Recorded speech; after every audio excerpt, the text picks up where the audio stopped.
Welcome to special program. Mandakrishna Madiga alias SC వర్గీకరణకు care of address. ఆయన పేరే దళితుల్లోని ఎస్సీలకు ఒక ప్రేరణ. లక్ష్యాన్ని ముద్దాడేదాకా వెనకడుగు వేయని ధీరత్వం ఆయన వర్కింగ్ స్టైల్లో కనిపిస్తుంది. అధికారంలో ఏ పార్టీ ఉన్నా అందరినీ తన లక్ష్యం వైపు నడిచి వచ్చేలా వ్యూహాలు రూపొందించడంలో దిట్ట. అధికారంలో ఉన్న పార్టీ మెలికలు పెట్టినా తన మార్కు పోరాటాల ద్వారా వారిని దారికి తెచ్చుకోవడంలో సక్సెస్ అయిన రాజీ లేని తత్వం ఆయనది. 30 ఏళ్ల పోరాటంతో తాను అనుకున్న ఎస్సీ వర్గీకరణను సాధించి మాదిగ జాతిలో మహనీయుడి స్థానానికి ఎదిగారు మందకృష్ణ. అయితే తన సుదీర్ఘమైన లక్ష్యాన్ని చేరుకున్న తర్వాత ఇప్పుడు నెక్స్ట్ ఏంటి? ఆయన తన సామాజిక రాజకీయ ప్రస్థానంలో రెండో లక్ష్యం వైపు అడుగులు వేయడం మొదలుపెట్టారా? ఇటీవల సుదీర్ఘమైన ఓ ప్రెస్ మీట్ నిర్వహించిన మందకృష్ణ మాదిగ ఈ సమాజంలో నానాటికి తీవ్రమవుతున్న అసమతుల్యత అనే విషవృక్షాన్ని కూకటి వేళ్లతో పీకేసే లక్ష్యంతో ముందడుగు వేస్తున్నారా అనే అభిప్రాయాలు కలుగుతున్నాయి. ఇప్పటి వరకు ఎప్పుడైనా ఎస్సీ రిజర్వేషన్ కోసమే గలమెత్తిన మందకృష్ణ లేదా ఆయన ఆధ్వర్యంలోని ఎంఆర్పీఎస్ ఇప్పుడు సనాతన ధర్మాన్ని కూడా సంస్కరించే ప్లాన్ చేస్తున్నారా అనే అభిప్రాయాలకు తావిస్తోంది. మందకృష్ణ మాదిగలోని ధీరోదాత్తమైన నాయకుడిని అర్థం చేసుకుంటే రాబోయే రోజుల్లో తెలుగు రాష్ట్రాల్లో ఏం జరుగుతుందో ఓ అంచనాకు రావచ్చు.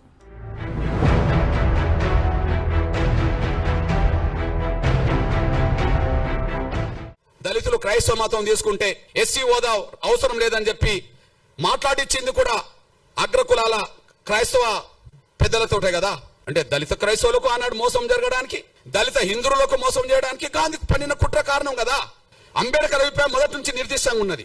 ఆయన హిందూ దళితుడుగానే పాల్గొన్నాడు ప్రతి చోట. ఆయన ఎన్నికలు నిలబడ్డా హిందూ దళితుడుగా నిలబడ్డాడు. రిజర్వేషన్ సీట్ల నుండి ఆయన ఎక్కడైనా హిందూగానే ఉన్నాడు. ఆయన బౌద్ధ మతం తీసుకునేది ఎప్పుడు? అక్టోబర్ 14, 1956లో. ఆ తర్వాత 2 నెలలు కూడా తర్వాతనే చనిపోయాడు. అంటే అంతకు ముందు బౌద్ధ మతం తీసుకోవడానికంటే ముందు, అంటే చనిపోవడానికి 2 నెలల ముందు కూడా ఈయన హిందువే కదా, అఫీషియల్ గా హిందువునే కదా. ఎస్సీ రిజర్వేషన్ లో హిందూ దళితుడుగానే చేశాడు. ఎస్సీ నియోజకవర్గంలో హిందూ దళితుడు కాకపోతే అప్పటికి బౌద్ధ మతంలో ఉన్నోళ్ళకు కూడా ఎస్సీ హోదా లేదు కదా, సిక్కు మతం ఉన్నోళ్ళకి ఎస్సీ హోదా లేదు కదా. అంబేద్కర్ పోటీ చేసే నాటికి ఒక దళితులకు, హిందూ దళితులకు మాత్రమే పోటీ చేసే అవకాశం ఉన్నది కదా. మరి హిందూ దళితుడుగా ఆయన అభిప్రాయం చెప్పిండు కదా. మతం మారినంత మాత్రాన కుల వ్యవస్థకు సంబంధించిన అవమానాలు దళితులకు తగ్గవు ఆయన 2 చోట్ల చెప్పాడు. లోధియన్ కమిటీ పరిణామాలే కమ్యూనల్ అవార్డు వచ్చింది. ఆ లోధియన్ కమిటీ ముందు ఈయన వాదన చేశాడు. హిందూ మతం నుండి క్రైస్తవంలోకి మారిన వాళ్లకు గుర్తింపు రావచ్చునో రాదో, కానీ సమాజం అతన్ని చూసే చూపులో మాత్రం మార్పు రాదు. విన్నారు కదా మందకృష్ణ ఏమంటున్నారో. ఇటీవల సుప్రీంకోర్టు ఇచ్చిన తీర్పును ఆయన తీవ్రంగా తప్పుపడుతున్నారు. దళితులు మతం మార్చుకుంటే ఎస్సీ రిజర్వేషన్, అట్రాసిటీ యాక్ట్ రక్షణ, స్కాలర్షిప్లు, ఉద్యోగ, రాజకీయ అవకాశాలు కోల్పోతారని చెప్పడం దేశంలో తీవ్రమైన చర్చకు దారితీసింది. మతం మారిన ఎస్సీలు ఆ తీర్పును వ్యతిరేకిస్తుండగా హిందూ దళితులు మాత్రం స్వాగతిస్తున్నారు. ఈ క్రమంలోనే మందకృష్ణ మాదిగ హైదరాబాద్ లో ప్రెస్ మీట్ పెట్టి తనదైన ఆలోచనను, తమదైన విధానాన్ని బహిరంగపరిచారు. ఈ సందర్భంగా ఆయన సుప్రీంకోర్టు తీర్పును తీవ్రంగా తప్పుబట్టారు. ఆయన ప్రెస్ మీట్ తర్వాత సమాజంలో ఆ అంశంపై తీవ్ర స్థాయిలో చర్చ జరుగుతోంది.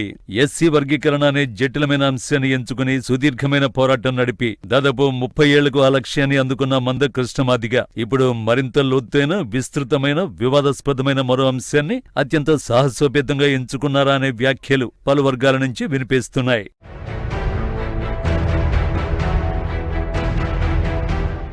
ఎవరు టచ్ చేయని అంశాన్ని టచ్ చేయడం బహుశా మందకృష్ణ సాహసంగా భావించాలి. తాను ఎంచుకున్న ఏ లక్ష్యమైనా సమాజంలో విభేదాలు తలెత్తకుండా, ఉద్రిక్తతలకు అవకాశం లేకుండా అందరినీ కలుపుకొని సాగిపోతూ ఉండడం ఆయన విజయ సూత్రం కావచ్చు. సుప్రీంకోర్టు తీర్పును సెషఫిషలకు తావు లేకుండా విశ్లేషించడం, విమర్శించడం మాత్రమే కాక రాజ్యాంగంలోని మత స్వేచ్ఛ హక్కుకు, సమానత్వ హక్కుకు ఆ తీర్పు విరుద్ధంగా ఉందంటున్నారు మందకృష్ణ.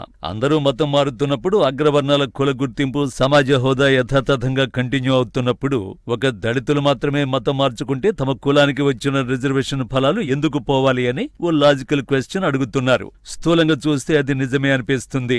బహుశా అప్పుడున్న పరిస్థితుల్లో ఎస్సీలకు ప్రభుత్వ రక్షణలు, సమాజ గౌరవం, హోదా కల్పిస్తూ తీసుకొచ్చిన రాష్ట్రపతి ఉత్తర్వులనే ఆయన ఇప్పుడు చర్చకు పెట్టారు. అది ఎస్సీలు మతం మారకుండా ఉండాలనే ఓ ప్రోత్సాహకం కూడా కావచ్చు. అయితే మతం మార్చుకున్న వాళ్లలో దళితులతో పాటు ఇతర అగ్రవర్ణాలు కూడా ఉన్నారు. అప్పట్లో వారికి ఎలాగూ రిజర్వేషన్లు లేవు. కానీ ఎస్సీలకు రిజర్వేషన్లు కేటాయించారు. రిజర్వేషన్లు ఇచ్చింది వారిని మతాల వైపు వెళ్లకుండా చూడాలనే ఉద్దేశంతోనే అనేది నిపుణుల అభిప్రాయం. కానీ కాలక్రమంలో ఏం జరిగింది? దళితులతో పాటు హిందూ అగ్రవర్ణాలు కూడా మతం మార్చుకున్నాయి. మతం మార్చుకోవడం అనేది ఓ లాభసాటి ప్రక్రియగా మారింది. దీంతో హిందూ దళితుల కంటే కూడా హిందూ అగ్రవర్ణాలే పోటీపడి మార్చుకున్నారన్న అభిప్రాయాలు కూడా ఉన్నాయి.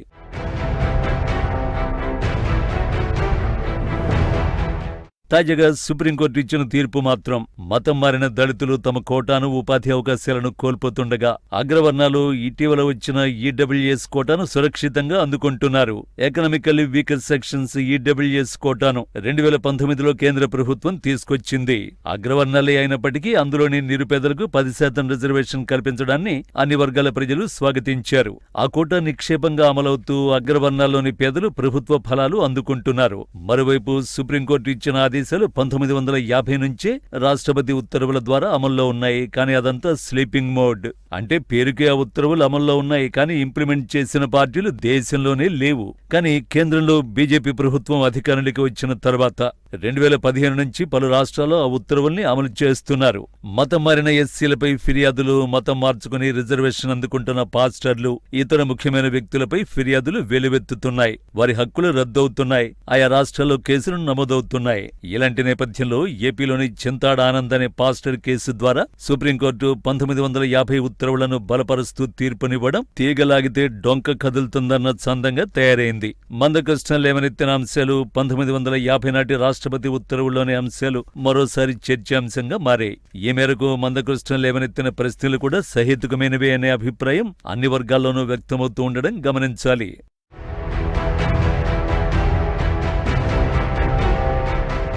రాష్ట్రపతి ఉత్తర్వుల్లోని స్ఫూర్తికి మందకృష్ణ లేవనెత్తిన ప్రశ్నలకు మధ్య తేడాలున్నప్పటికీ స్థూలంగా చూస్తే ఆయన లేవనెత్తిన ప్రశ్నలు మాత్రం పెద్ద దుమారమే రేపుతున్నాయి. ఈ దేశంలో అగ్రవర్ణాల చేతుల్లో దళితులు, ఆదివాసులు, బీసీలు మోసపోయారని, అది గాంధీ సాక్షిగానే జరిగిందని ఆరోపిస్తున్నారు. ఈ మతంలో చేరండి, మతం గొప్పదని చెప్తున్న వాళ్లకు 1950 ఆర్డర్ వర్తించదు. వాళ్ళ కులం వాళ్ళ కులంగానే ఉంటది. వాళ్ళు బ్రాహ్మణ కులమే, వాళ్ళు ఓసీలే. వాళ్ళు కమ్మ కులమే, వాళ్ళు ఓసీలే. క్రైస్తవ మతం చాలా గొప్పదని ప్రచారం చేసి దూసుకెళ్తున్నారో, పేరు తెచ్చుకుంటున్నారో, ప్రతి ఆదివారం, శనివారం, శుక్రవారం ప్రతి రోజు ప్రార్థన పేరుతో దశమ భాగం తీసుకుంటున్నారో వాళ్లకు ఈ ఆర్టికల్, ఈ రాష్ట్రపతి 1950కి సంబంధించిన ఆర్డర్ వర్తించదు. ఆర్డరు మేము గొర్రెలం కదా, వర్తిస్తుంది. ఇది గాంధీ కుట్రలో భాగం. గాంధీ ప్రత్యక్షంగా ఉండి కమ్యూనల్ అవార్డు అమలు కాకుండా అడ్డుకున్నాడు. గాంధీ పరోక్షంగా ఆనాడు రాజ్యాంగ సభ చర్చల్లో దళిత క్రైస్తవులకు రిజర్వేషన్ అవసరం లేదు, మేము అందరూ సమానమే అని చెప్పి 4 క్రైస్తవ అగ్రకులాల క్రైస్తవ పెద్దలతో అలా రాయించుకున్నాడు. నాటి నుంచి నేటి వరకు వ్యవస్థ కొనసాగుతుంది. ఒకే ఒక్క దెబ్బతో మందకృష్ణ మాదిగ అటు కాంగ్రెస్, ఇటు బీజేపీతో పాటు మిగతా అన్ని రాజకీయ పార్టీల మీద ఏకకాలంలో దాడి చేస్తున్నారు. గాంధీ సాక్షిగా మాదిగలకు, మాలలకు, మతం మారిన దళితులకు, హిందూ దళితులకు అన్యాయం జరిగిందని కీ పాయింట్ ని హైలైట్ చేస్తున్నారు. ఏకపక్షంగా అందరినీ మోసం చేసింది గాంధీయేనని కుండబద్దలు కొడుతున్నారు. అందుకు రాజ్యాంగ రచన సందర్భంలోనే కుతంత్రం జరిగిందని ఆరోపిస్తున్నారు. కమ్యూనల్ అవార్డుకు వ్యతిరేకంగా దీక్షకు దిగిన గాంధీని బతికించుకోవడం కోసం అంబేద్కర్ రాజీ పడ్డారని గుర్తు చేస్తూ అగ్రవర్ణ నాయకుల ఈగోను సాటిస్ఫై చేయడానికి నిమ్న వర్గాల నాయకులు తమ రాజకీయ భవిష్యత్తును కోల్పోయారని గుర్తు చేస్తున్నారు. ఒకవైపు సుప్రీంకోర్టు పాత అంశాన్ని ఎంచుకుని ఒక సమస్యను సాల్వ్ చేయాలని ప్రయత్నిస్తుండగా మందకృష్ణ కూడా అదే మాదిరిగా పాతకాలంలోనే జరిగిన అన్యాయాన్ని ఎండగడుతున్నారు. మరి మందకృష్ణ ఎత్తుగడలోని అసలు పాయింట్ ఏంటి చూద్దాం పదండి.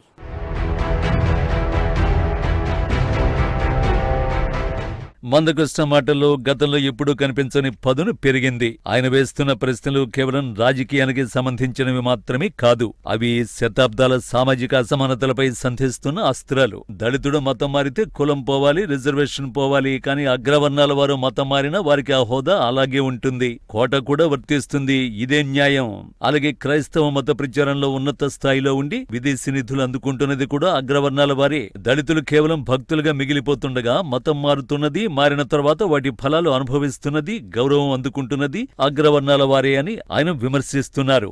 ఆయన విమర్శల్లో మత మార్పిడుల వెనుక ఉన్న సామాజిక కోణాన్ని కూడా హైలైట్ చేస్తోంది. ఆనాడు అంబేద్కర్ బుద్ధిజంలో చేరి భవిష్యత్తులో సామాజిక సమరసత చెడిపోకుండా జాగ్రత్త పడితే ఆ తర్వాత ఎంతో మంది అగ్రకుల పెత్తందారులు విదేశీ మతమైన క్రిస్టియానిటీలోకి పెద్ద సంఖ్యలో చేరిపోయి ఫలాలు అనుభవిస్తున్నారనే అంశాన్ని కూడా మందకృష్ణ స్పృశించడం విశేషం. తెలుగు నేలపై టాప్ 10 మత పెద్దలుగా చలామణి అవుతున్న వారు అగ్ర కులాల్లోంచి వెళ్లిన వారేనని, దళితుల్లోంచి ఆ స్థాయికి వెళ్లిన వారు కనిపించరని ఆరోపించడం సామాన్య జనాన్ని కూడా ఆలోచింపచేస్తోంది.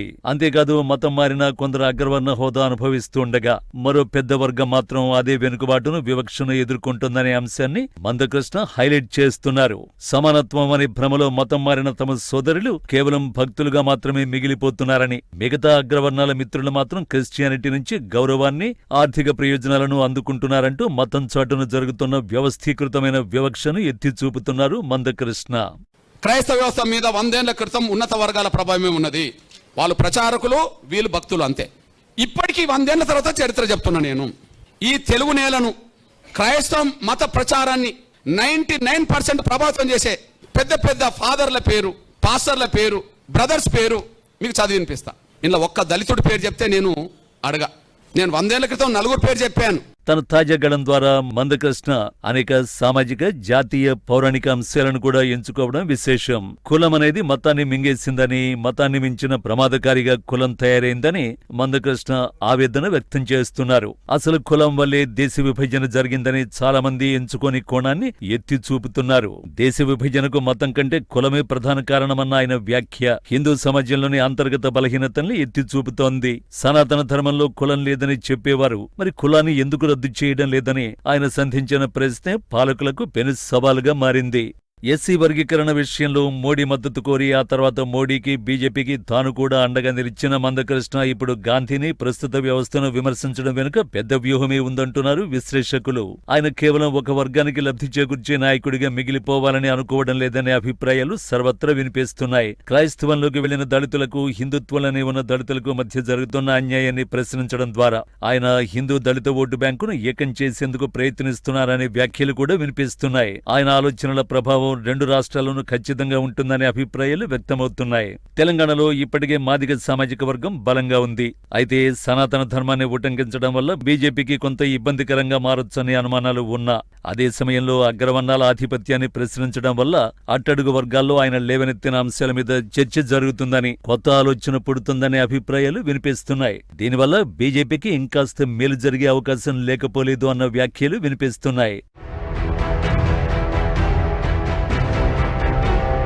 ఇక ఏపీలో మత మార్పిళ్లు, దళిత క్రైస్తవుల జనాభా ఎక్కువ.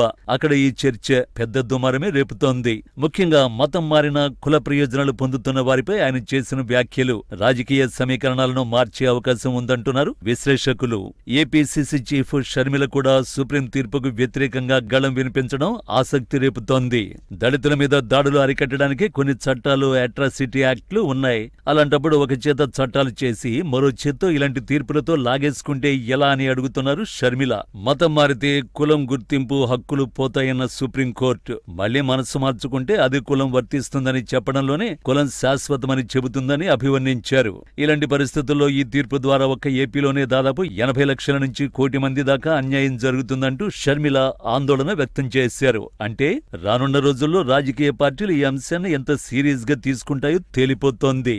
ముఖ్యంగా మన రాష్ట్ర విషయానికి వస్తే చాలా మంది మాలా, మాదిగా కులాలకు, సబ్ కాస్ట్లకు చెందిన వాళ్ళు, దళిత కులాలకు చెందిన వాళ్ళు చాలా మంది క్రైస్తవ మతంలో ఉన్న వాళ్ళే. ఈ సంఖ్య మన రాష్ట్రంలో 80 లక్షలకు పై మాటే తప్పితే తక్కువ లేదు. అంటే ఇప్పుడు ఈ చట్టం వర్తింపచేస్తే మన రాష్ట్రంలో ఇంతమందికి, అంటే దాదాపు 1 కోటి మందికి ఇది అప్లై అవుతుంది. మరి ఇది ఎంత అన్యాయం అంటే మన జనాభాలో దాదాపు 20%కి అన్యాయం జరుగుతుంది. అంటే మన రాష్ట్రంలో మనం ఇంతమంది ఉండికి కూడా వాళ్ళకు అన్యాయం జరుగుతుంటే అది ఆపలేకపోతే ఇక ఇంతమంది ఉండి ఏం లాభం? మతం మార్చుకున్న వారికి సుప్రీంకోర్టు తీర్పు శరాఘాతంగా మారగా మతం మార్చుకొని సామాన్య దళిత హిందువుల్లో ఆనందం వ్యక్తమవుతోంది.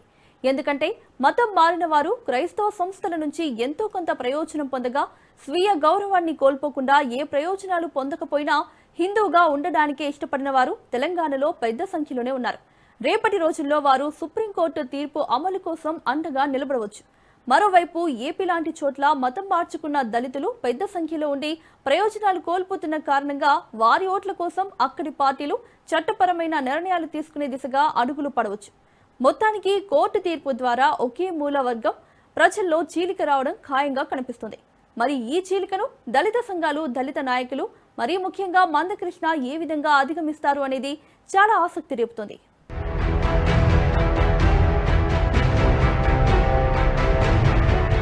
సుప్రీంకోర్టు తీర్పు దరిమిల మందకృష్ణ మదిగా ఎంచుకున్న కోణం అత్యంత ఆసక్తి రేపుతోంది. దేశ అఖండతకు, సనాతన ధర్మానికి కుల వ్యవస్థే ప్రమాదకరంగా మారిందనే వాదనను ఆయన ఎంతో సాహసోపేతంగా ముందుకు తెస్తున్నారు. ఈ నేపథ్యంలో కొన్నేళ్లుగా కేంద్రంలోని బీజేపీ ప్రభుత్వానికి అండగా ఉంటున్న మందకృష్ణ మతం మార్చుకుంటే కుల ప్రయోజనాలు రద్దు చేయడం కాదు, కులాన్నే రద్దు చేయాలని సవాల్ చేయడం సంచలనం రేపుతోంది. కులం రద్దు, సమాన గౌరవం అనే నినాదంతో మరో సుదీర్ఘ పోరాటానికి తెరలేపుతారా అనే అభిప్రాయాలు కలుగుతున్నాయి. ఆయన వేస్తున్న ప్రశ్నలు హిందూ సమాజం తనను తాను సంస్కరించుకోవాలని కోరుకుంటున్నట్లు కనిపిస్తోంది అంటున్నారు విశ్లేషకులు. కులం లేదని చెప్పి దాన్ని రద్దు చేస్తే అందరూ సనాతన ధర్మానికి చెందినవారుగానే ఉండొచ్చని, అప్పుడు ఎలాంటి ఇబ్బంది ఉండదని మందకృష్ణ అసలైన పాయింట్ పట్టేశారు.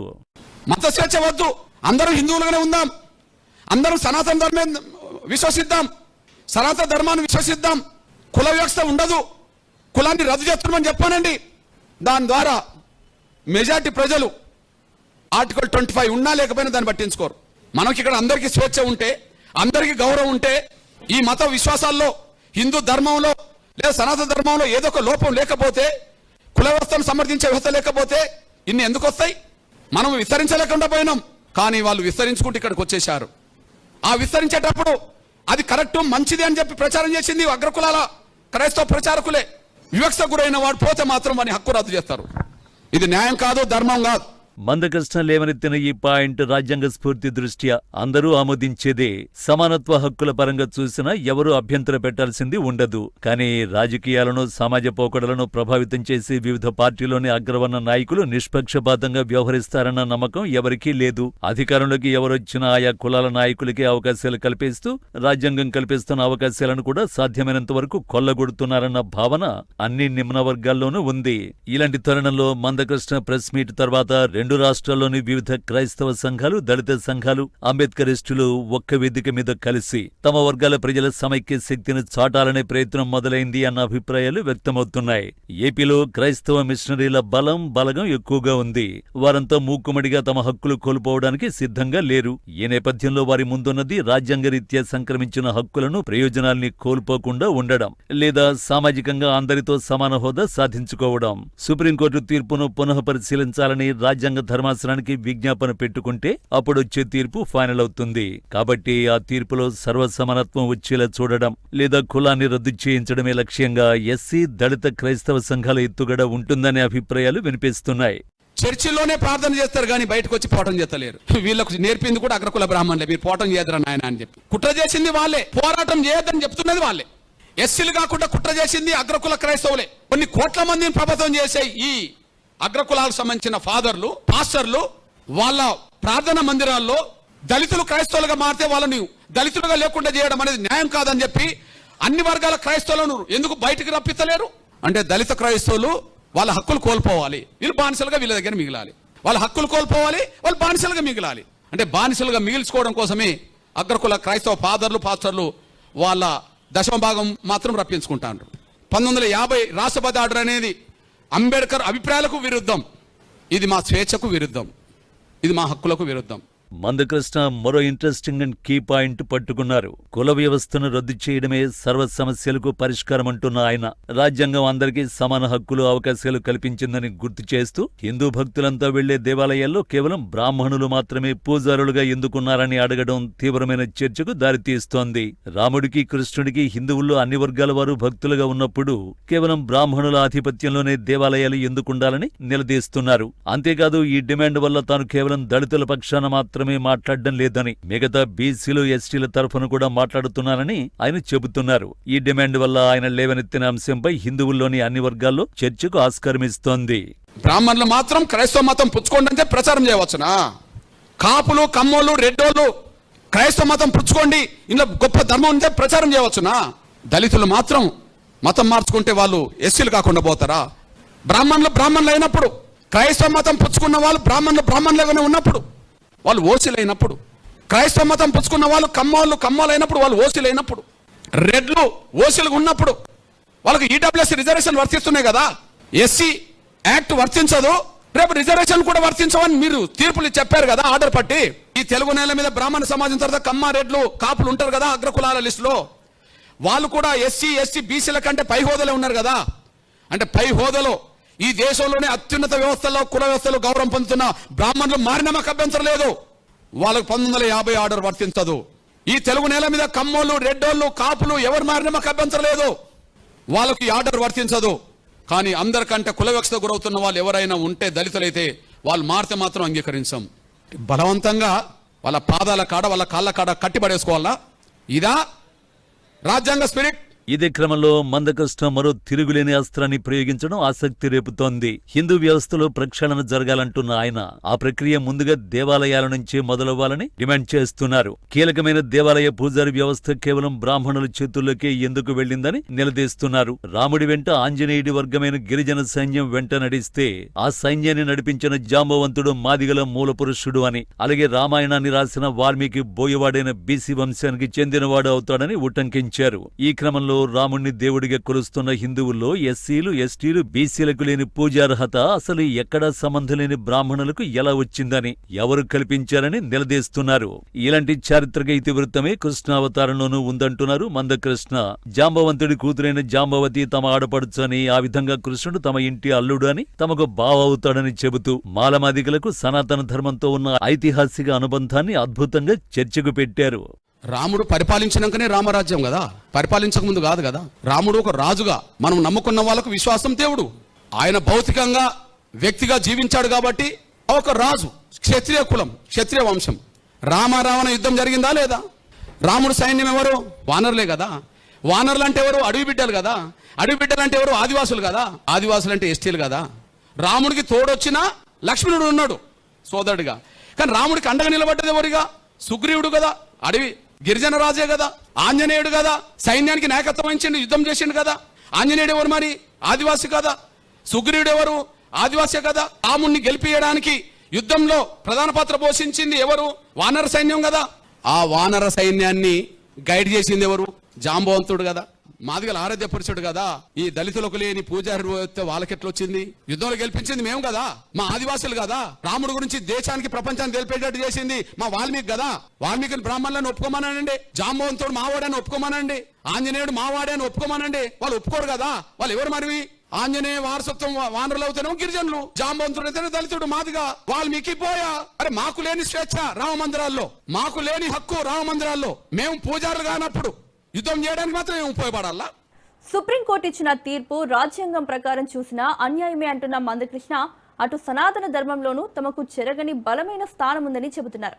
అంతేకాదు సనాతన ధర్మంలో కులం లేదని అంటున్న వారు అందులో తమకు రావాల్సిన హక్కుల కోసం, వాటా కోసం నిలబడాలని ఇండైరెక్ట్ గా పిలుపునిస్తున్నారు. అలాంటప్పుడు క్రిస్టియానిటీని వదులుకోవడానికి తమకేమీ అభ్యంతరం ఉండాల్సిన అవసరం లేదని అన్యాపదేశంగా చెబుతుండడం గమనించాలి. మరి ఎస్సీల్లో మాదిగల ప్రతినిధిగా ఉన్న మందకృష్ణ ఇప్పుడు ఎంచుకున్న లోతైన, విస్తృతమైన ఎజెండాతో ఆయన సవర్ణ హిందువులు అందరికీ నాయకుడిగా ఎదగాలనే ఎజెండాతో ముందుకెళ్తున్నారా?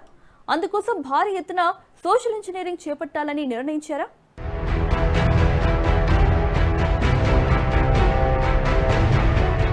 మందకృష్ణకు పద్మశ్రీ ఇచ్చి వర్గీకరణకు మద్దతు తెలిపి తమ వైపు తిప్పుకున్నామని భావిస్తున్న బీజేపీ నేతల ముందు మందకృష్ణ భారీ ఎజెండానే పెట్టారని భావించాలి. బీజేపీ హైకమాండ్ గాని, ఆర్ఎస్ఎస్ సీనియర్లు గాని అంతిమంగా కోరుకుంటున్నది ఇదే అయినప్పటికీ సామాజికంగా ఓట్ల పోలరైజేషన్ పరంగా చూస్తే ఇంకా అలాంటి వాతావరణం ఏర్పడిందా అనే అనుమానాలు వ్యక్తమవుతున్నాయి. కులాన్ని రద్దు చేయడం, రిజర్వేషన్లు రద్దు చేయడం ఇప్పట్లో బీజేపీకి సాధ్యమయ్యే పనేనా? రిజర్వేషన్ల ప్రస్తావన లేకుండా ఎన్నికల సముద్రాన్ని ఈదడం జరిగే పనేనా? ఈ లెక్కను చూస్తే మందకృష్ణ డిమాండ్ బీజేపీని ఇరుకున పెట్టేదే అంటున్నారు. అటు ఏపీలో కూటమి ప్రభుత్వం అగ్రవర్ణాలైన కాపు, కమ్మ, రాజులతో పాటు బీసీల మద్దతుపై ఆధారపడి ఉంది. అక్కడ ఈయన డిమాండ్కు మద్దతు ఎంతవరకు లభిస్తుంది అన్నది కూడా కీలక అంశమే. ఏపీలో దళిత క్రైస్తవుల సంఖ్య ఎక్కువ కావడంతో ఈ అంశంపై స్పందిస్తే ఎక్కడ ఓటు బ్యాంకు దెబ్బతింటుందోనన్న భయం అక్కడి అన్ని పార్టీల్లో ఉంది. వైసీపీకి దళిత క్రైస్తవులే ప్రధాన బలం. మందకృష్ణ వ్యాఖ్యలు నేరుగా మత మార్పిడులు, చర్చి ఫండింగ్ అంశాల మీదుగా సాగడంతో అది వైసీపీకి నష్టదాయకం అంటున్నారు. ఆయన లేవనెత్తిన దశమ భాగం అంశం క్రిస్టియన్ కమ్యూనిటీలో చర్చకు దారితీస్తే అది వైసీపీకి ఇబ్బందికరమే. మరి మందకృష్ణ మాదిగ మాస్టర్ ప్లాన్ ఏంటి? ఆయన కేవలం విమర్శలు చేసి ఆగిపోయే వ్యక్తి కాదు. ఆయన మాటల వెనుక ఒక స్పష్టమైన రోడ్ మ్యాప్ ఉన్నట్టు కనిపిస్తోంది. ఇప్పటి వరకు మాదిగ వర్సెస్ మాల అన్నట్లుగా కొనసాగిన పోరాటాన్ని ఇప్పుడు దళిత హిందూ వర్సెస్ అగ్రవర్ణ పెత్తనం వైపు మళ్లిస్తున్నట్టుగా భావించాలి. రాముడు కృష్ణుని తమవారుగా చెప్పుకోవడం ద్వారా సనాతన ధర్మంలో దళితుల మీద ఉన్న 2వ తరగతి పౌరులు అనే ముద్రను తొలగించి సనాతన ధర్మానికి అసలైన వారసులు అనే నూతన ముద్రను వేయదలిచారనే వ్యాఖ్యలు కూడా వినిపిస్తున్నాయి. అదే జరిగితే అది అత్యంత కీలకమైన అంతిమ ఫలాలిచ్చే సోషల్ ఇంజనీరింగ్ ప్రక్రియ అవుతుంది. మొత్తానికి మందకృష్ణ మాదిగ తాను కేవలం తెలుగు రాష్ట్రాలకే పరిమితమైన వ్యక్తిని కాదని, జాతీయ స్థాయి నాయకత్వ లక్షణాలు తనకు ఉన్నాయని, బౌద్ధులు లేదా హిందూ దళితుల సమస్యలను ఎత్తుకోవడం ద్వారా జాతీయ స్థాయిలో బ్రాహ్మణేతర వర్గాలు అందరికీ అవసరమైన నాయకుడిగా ప్రొజెక్టు కావడానికి పునాదులు వేసుకుంటున్నారని నిపుణులు భావిస్తున్నారు. మరి ఆ లక్ష్యాలు అందుకోవడానికి ఆయన తదుపరి ఏం చేస్తారు? ఎలా, ఎక్కడ పర్యటిస్తారు? బీసీలో ఏ వర్గాలను కలుపుకొని పోతారు? ఆయన చెబుతున్న సోషల్ ఇంజనీరింగ్ కి సమాజంలో ఎలాంటి ఆదరణ వస్తుందన్నది ఆయనలోని లీడర్షిప్ క్వాలిటీస్ కి రెండో పార్శ్వంగా వ్యక్తమవుతుంది. అది ఎలా ఉంటుందో చూడాలి.